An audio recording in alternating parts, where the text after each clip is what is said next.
Même si Dieu est invisible, il voit tout ce que tu fais.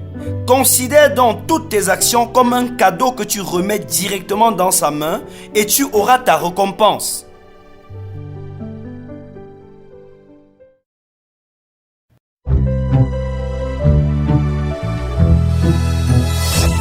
Chers auditeurs et internautes qui recevez chaque fois des orientations divines au travers du Breakfast, nous nous réjouissons de vous retrouver encore aujourd'hui pour une nouvelle édition.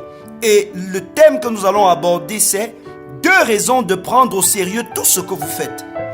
Et nous allons nous inspirer pour cela de Colossiens 3, versets 23 à 24, dont je vais vous livrer la lecture selon la version Louis II.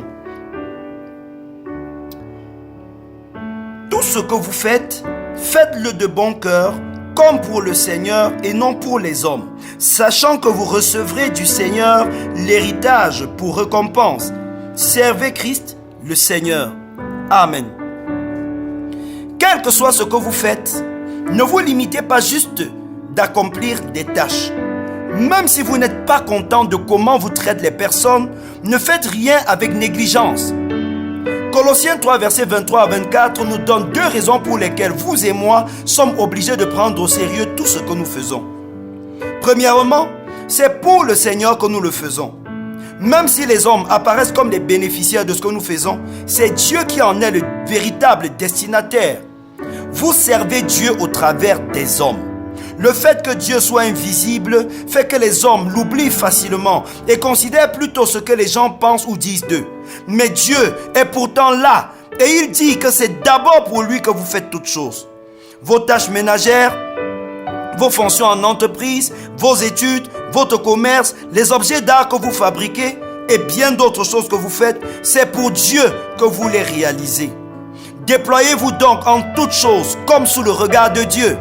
Ne vous laissez pas contaminer par la manière négligente avec laquelle d'autres font ou par les mauvais traitements que vous subissez.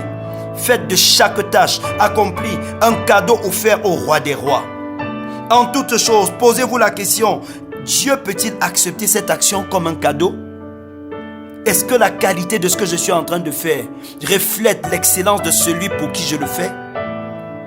Deuxièmement, tout ce que vous faites a une récompense devant Dieu. Les gens peuvent confisquer votre salaire, dénigrer votre travail, chercher à vous humilier, ne pas vous payer à la hauteur de vos mérites, rendre vos conditions de travail difficiles ou encore d'autres mauvais traitements. Que cela ne vous rende pas amer. Celui qui vous récompensera, c'est bien le Seigneur. Votre véritable salaire, c'est lui qui vous le donne. Et il sera toujours supérieur à ce que les hommes peuvent vous accorder. Dieu, à la fin de ces temps, veillera à ce que justice soit rendue. Mais en attendant, il fait déjà des avances sur paiement pendant que vous êtes sur la terre. Il le fait pour ceux qui l'honorent en intervenant de manière extraordinaire ou en leur accordant des faveurs. Laban fit travailler Jacob 20 ans sans salaire, mais Dieu ne laissa pas Jacob les mains vides.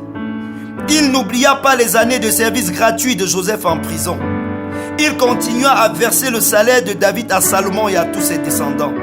Ces gens firent bien ce qu'ils avaient à faire comme le faisant pour Dieu et il les récompensa. Si Dieu n'a pas oublié les actions de ces gens, pourquoi oubliera-t-il les vôtres? Amen. Permettez avant que nous nous séparions, que nous puissions encore implorer la grâce de Dieu concernant vos vies. Rendez grâce à Dieu qui vous accorde chaque jour l'occasion d'être une bénédiction pour les autres.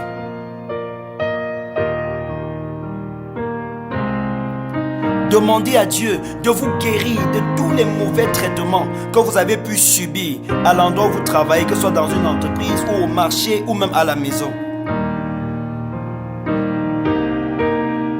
Présentez à Dieu tous les moments où vous avez été abusé dans votre emploi et demandez-lui d'être votre juge et de se lever en votre faveur.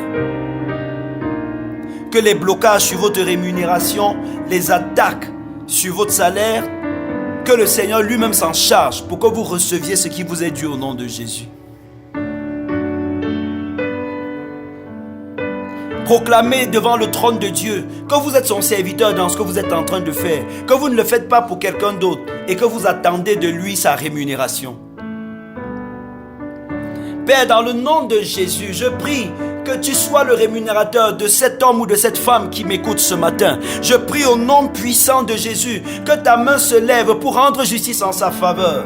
Que toute personne qui avait séquestré, bloqué ses avoirs, libère au nom de Jésus. Que ce jour, les mois de salaire impayés soient amorcés dans le paiement.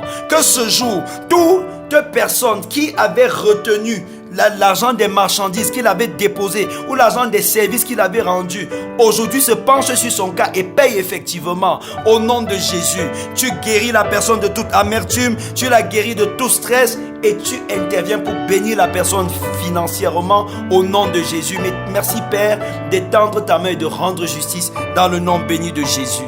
Amen. Si après ce moment, vous sentez en vous la soif de dire quelque chose à Dieu, n'hésitez pas à le faire. Ses oreilles sont attentives à vos prières. Merci.